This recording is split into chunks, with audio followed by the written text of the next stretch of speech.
Hello guys, welcome back to another video. Thank you for joining me again. Just want to say a massive thank you to begin with. So many of you have been reaching out on YouTube and Instagram, just sort of telling me how videos have been helping and change your perspective on trading and starting to make an immediate difference already. Honestly, it makes my day, every single message I get like that. It's the whole sole reason of bringing my sort of trading experience, if you like, onto social media, because I'm just sick of seeing so much rubbish and trash out there.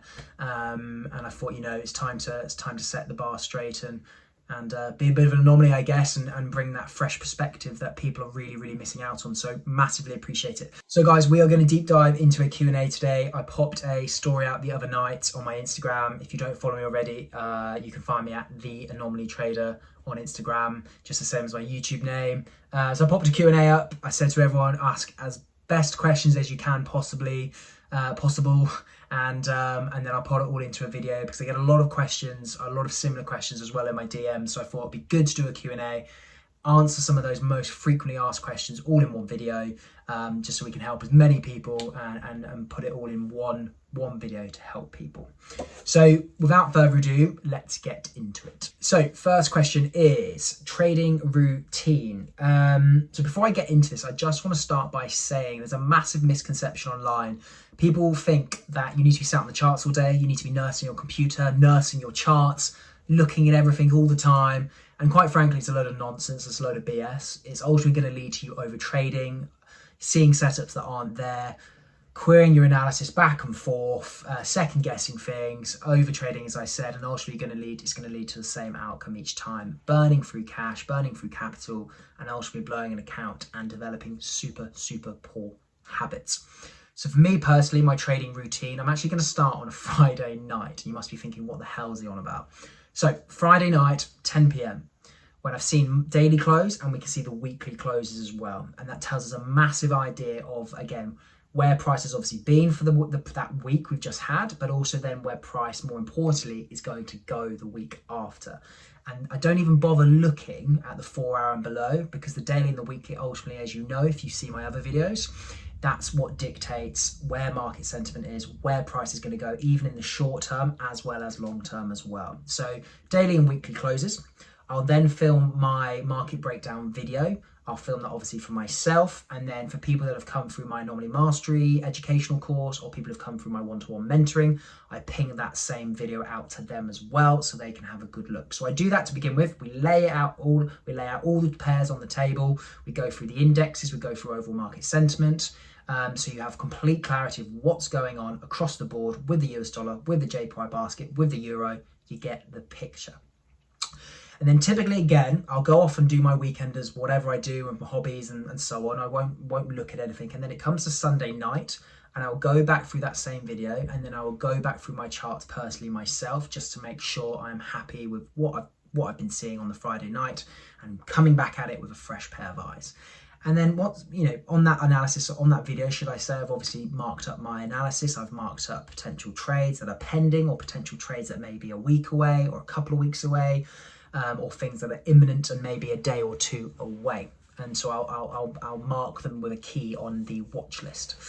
And then literally from Sunday night, Monday morning to Friday night again, very patient, sat on my hands. I'll check my laptop sporadically through the day, because I'm a higher time frame trader. I only really need to look at sort of sometimes a 1 hour, but typically the 4 hour candles. And obviously for a 4 hour candle, they only get printed every 4 hours. So I don't need to be checking charts every 30 minutes, every hour, because in terms of 4 hour price action, not too much is going to change quickly. And then each night, again, I will look at the daily closes after, around 10 p.m. UK time. But honestly, during the week, it's just checking in on things, seeing how setups are playing out, or if they're nearing areas of interest. I'll set alerts, of course. So if price does start trading around where I'm looking at potential longs or shorts, then I can watch price live, and then we look at executing. But typically, if there's nothing nearing my areas of interest, I'm not really on the charts an awful lot. Next question is, what do you think about strategies with a high win rate but a negative risk to reward ratio? Don't do it. simply don't do it, stay away from it. It may all sound well and good with a high win rate, but you've got to think we all incur losses. They are inevitable, and you've got to think with a negative risk to reward ratio, when you do incur those losses, they are going to be most likely more substantial. It means your risk management and your parameters of what percentage you are risking will tend to be a bit more sloppy and a bit more varied. I really would stay well away from it. I'd be focusing purely on trying to obtain a risk to reward of a 1 to 3, a positive risk to reward of course, but a 1 to 3 and beyond. There can be cases where you're intraday trading where a 1 to 2 can work, or 1 to 2 and 0.5. But in short, when it comes to sort of a negative risk to reward ratio, I would stay away. It wouldn't be a habit I would get into. I want to grow a small account. Is it possible, for example, $10? Now I get this question a lot, but that figure at the end changes. Sometimes it's like this, it's $10, it's $100, it's $500. You get the picture. It's a small amount. I'll give a really in-depth example on this, because this question, as I said, I get a lot, and we need to change people's perceptions. Is it possible, theoretically, on paper? Yes, it is. I proved this as a challenge and to prove to you followers on my Instagram. In April, I did £30 for 30 days in April. So I started with £30. And using my strategy, I said to myself, how quickly or how far can I grow it in 30 days, the 30 days of April? Now, of course, I used a lot more risk on that challenge, but I still used my same strategy. And that £30, I believe I ended up turning into about £980 in 30 days using my strategy. But obviously I was risking a lot more. But you get the picture that, proves that, if you found your edge and you find your strategy, it can be possible. So in answer to this question, yes, it is. But if you're starting with $10 or you're starting with a small amount, 99% of the time, you are most likely going to be in your beginning phase of your journey or have very, very, very limited amount of capital. So my advice would be, is it possible on paper, but you are going to have to preach an absolutely wild amount of patience and absolute discipline, which you should be anyway, regardless. But to grow $10, you should still be risking a tiny risk amount. And for you to be able to trade $10, it means you must be accessing a really high leverage through a broker. It's just not a good idea. What I would advise instead is go away, double down on your education, nail strategy, nail technicals, nail your fundamentals, nail your risk, nail your psychology, get all your foundations of the house, if you like, laid out. Get yourself confident on a demo account if you have to. Then in that process, if you're working a job, which you should be, if you're working a job, keep putting a little bit of money aside. So in the end, when you do feel ready to trade live, you're trading with at least 500 or 1,000 or more. Yeah, that would be my advice. But and my other bit of advice would be, I'd stay away from it. If you're having to start with something like $10, I would actually put your time and effort into education, and then, like I said, save, and trade a demo in the meantime. Find your strategy, find your edge, and then start with a bigger amount. So next question, how long into your trading journey did you feel it finally clicked for you? So I believe I was about just over 3 years. There was never really a massive clicking point. I would say it was lots of little small wins, lots of little eureka moments in those first few years. And you get those little wins and those little eureka moments where you think, oh, right, that makes sense. Oh, I can see that now. That's so much more clear or so much more obvious. Oh, I can see that correlates with X, Y, Z. And you start building out your strategy and working out your edge. And obviously you're journaling at the same time, you're backtesting at the same time. So I would say about just over a few years. That's when sort of I was really properly consistent. And that's when everything sort of, I guess, fell into place. But it's not like a big eureka moment. It's more things gradually, subtly fall into place with time, and you fine tune and you tweak. And like I said before in some other videos, we all make mistakes, of course, especially a hell of a lot in those first few years when we're learning, and it's natural. We have to make mistakes to learn, as you all know. But only make a mistake once. So when you do make a mistake, go hard on yourself, double down on that mistake and say, right, I know why I did it, or I know why that's wrong. Just make sure you don't do it again. And that comes ultimately down to, like I said in my other video, discipline. Don't do it again. You know that mistake now. You know the outcome that type of mistake leads to. Don't do it, because it's going to be the same outcome every time, and you're going to be in circles and circles and circles, and it gets hugely frustrating, and you just get stuck in this rut where you feel like you can see the light at the end of the tunnel and that consistency, and you know it's possible, but you just keep hitting that barrier because you're making stupid mistakes.